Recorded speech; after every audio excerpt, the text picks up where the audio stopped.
Remember when you told me.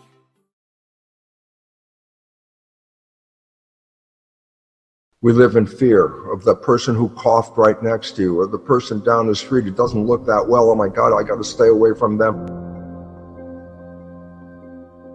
Every year, about 0.1% of the population will die from every flu that comes up every year.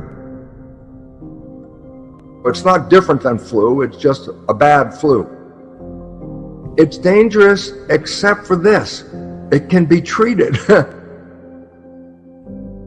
The coronavirus is a flu virus. And they want to say, it's not the flu. And I go, look, a flu has a range of symptomology. You've experienced that range yourself. Some flus, you don't even know you had the flu. The immune system takes it and runs with it so fast that it eliminates the symptoms even before they manifest. So you may have had flus in the past, didn't even know you had it, because the active immune system would eliminate it. First of all, let's understand something. What is a flu and what is cold season all about? There are a number of different viruses, rhinoviruses and coronaviruses, that annually show up every year and bring us all the symptoms of a flu or cold. The viruses that affect the respiratory system, where the air is coming in and going out, air is coming in and going out, are viruses that actually replicate at temperatures below body temperature. When a virus of this cold nature infects a cell, it doesn't replicate at 98.6 or 37 degrees. That's too warm. So basically, if the temperature drops a couple of degrees, then the virus kicks in. So the virus doesn't operate at body temperature, it operates at a colder than body temperature. That's why flu season is associated with winter. The average person is going to have flu symptoms that range from, I didn't even know I had the coronavirus, to respiratory distress. That is a threatening problem. And respiratory distress means that the symptomology has pushed the system, and the respiratory influence of those viruses down your respiratory tract from your throat all the way down in your lungs is open for infection by this virus. It could get worse. It's dangerous except for this: it can be treated.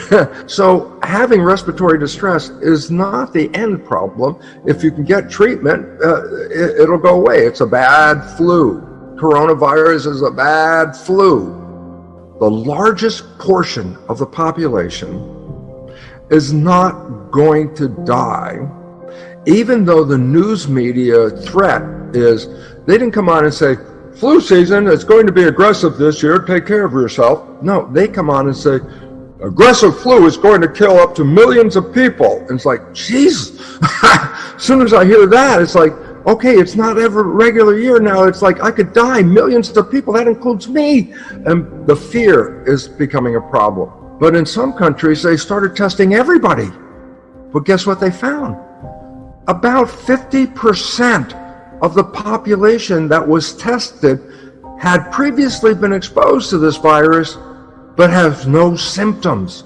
In other words, there's a massive number of people, 50% of the population that was tested had already been exposed to the virus, and they had no symptoms. It means a very important fact, that their immune system is working so good that even though they were exposed to the virus, that virus was not able to overtake the system because of the strength of their immune system.